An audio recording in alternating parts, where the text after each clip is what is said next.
ayan guys, tuturuan ko ngayon kayo ngayon ng random module sa Python. So, ayan, import natin yung Python, import natin yung module which is random. Ayan. Tapos ay ito. Unahin natin ang uniform. Ayan. Random that uniform 1 0 to 1. So ayan, so ulit-ulit yan, magbibigay siya ng random na float kapag uniform. Then kapag ano naman, random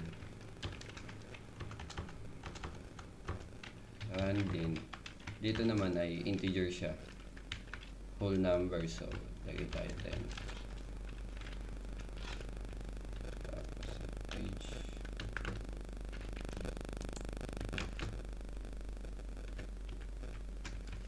Copy na natin yan. Ayan, bibigay din siya ng random number. So ayan lang naman yung ways niya sa pagbibigay ng random na number. So pwede din natin siya i-try dito sa mga string. So try natin itong colors.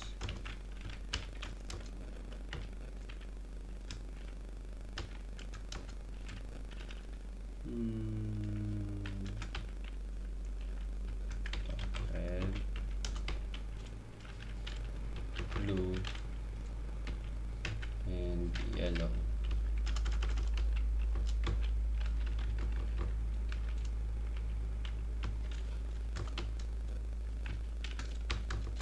Tapos print natin ang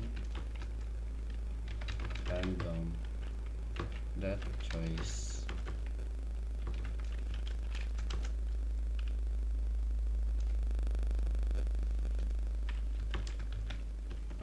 colors. Tapos bigyan natin siya kung ilang beses siya pipili ng random colors na siguro 10. Ayan,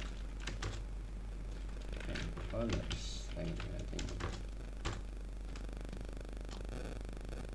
dito na sa desktop.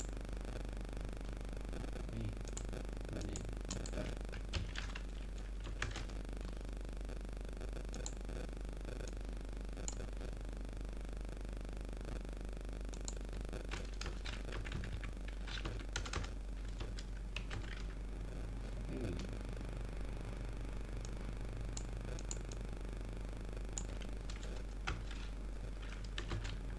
Ayan.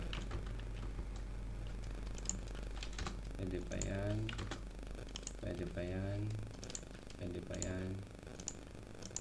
So random talaga siya. So, kung gusto niyo naman maglibang, ito, pwede tayong gumawa ng guess the number dito sa Python. Like this. Ayan.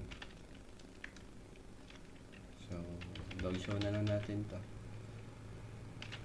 Guess mo ako.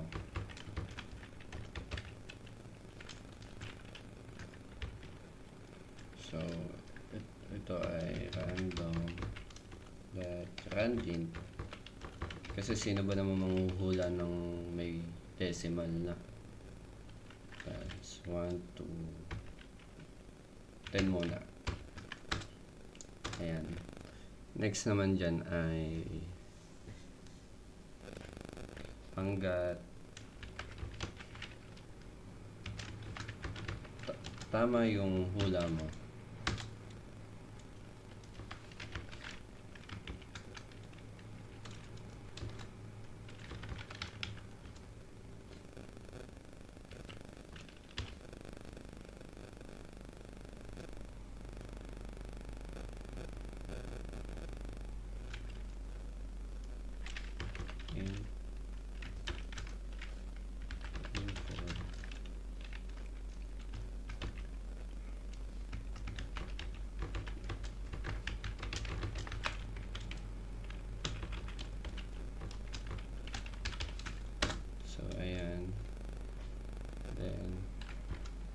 lagyan natin ng except para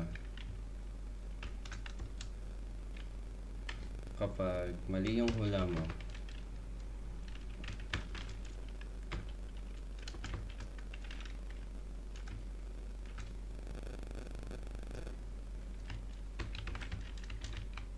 mali ka, hula ka ulit.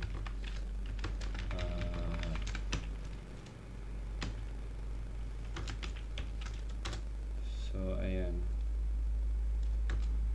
continue. Then i-continue natin para hanggat hindi siya natama. Ayan, hindi siya titigil. Tapos ay if guess is greater than,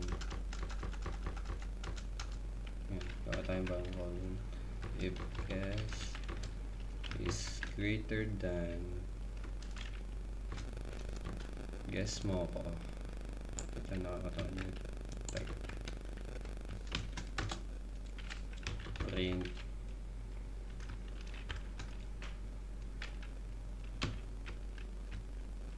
taas naman, parang tingin mo sa sarili mo.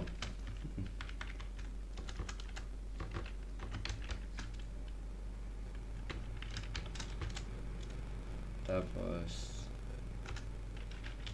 elif para kapag guess is less than guess mo ko, print baba naman yun.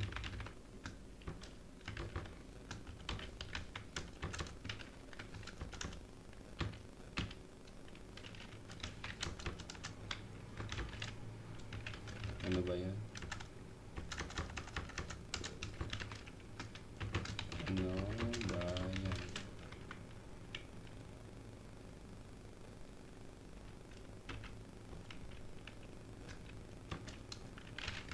Taasan mo pa.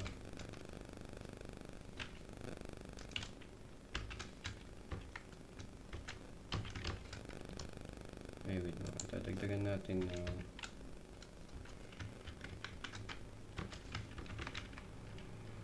babaan mo naman yan. Then finally, else kapag tama na siya, print edi wow. Wait,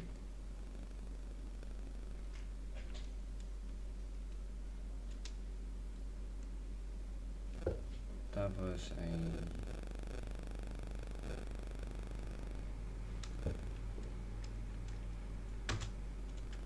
ayun, pwede nating malaman yung attempts natin,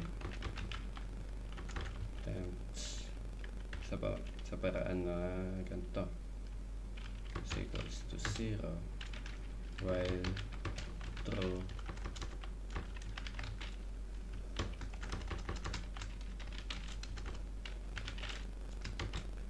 true.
Okay. So, ayan na pala yung pinakang, ano niya, pinakang code. So, try natin i-run. Ay.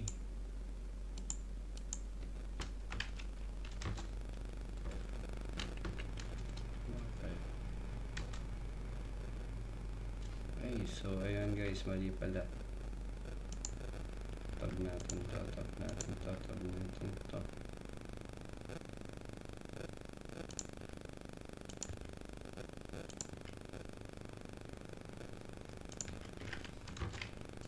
Ayan na. Ayan daw hula ko. So, tagin natin 5. So, sabi niya, mataas naman ng hula mo. Parang tingin mo sa sarili mo. So, try natin na 3.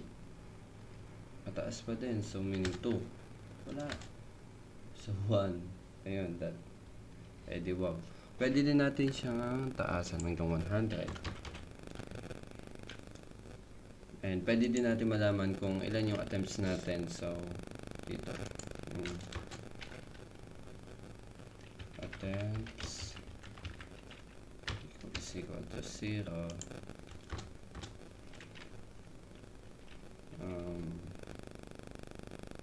So, dito ay ml is equals to 0. Then, dito ay attempts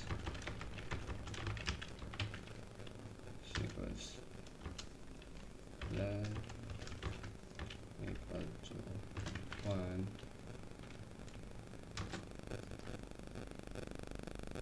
Maybe 1.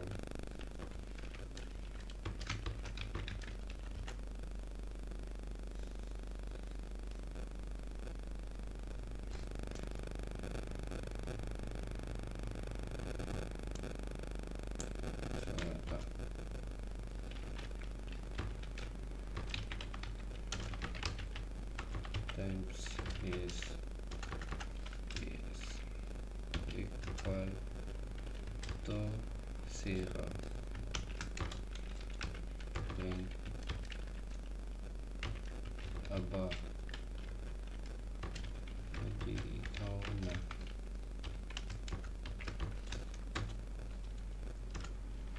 else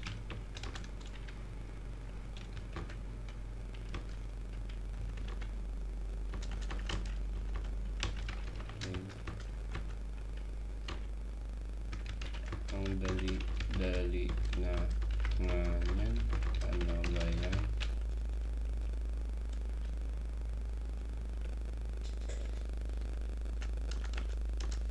Maka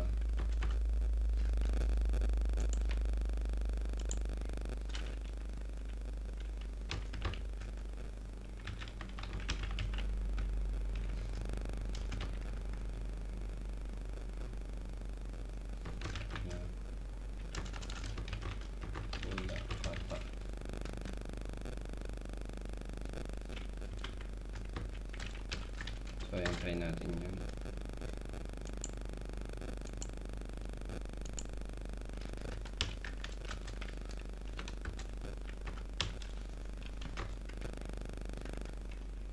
So, ayan, hanggang 100 na siya.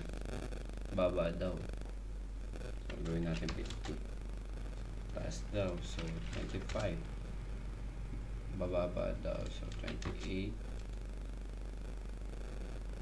Ay. Wait lang. Medyo mahirap. 50. Ang baba daw. 70. Baba din daw. So, 80. Taas daw. So, in between lang siya ng 70 and 80 to 75. Mababa. So, 76. Mababa pa din. 77. Ayun. Tumama rin. Ang dali-dali na nga yan. So, yung attempts ay na ginawa natin. Ito. And ito. Ayun. Lumabas siya dito. So, naka-anim na try ako. So, ganyan lang kadali ang random module, guys. Thank you for watching.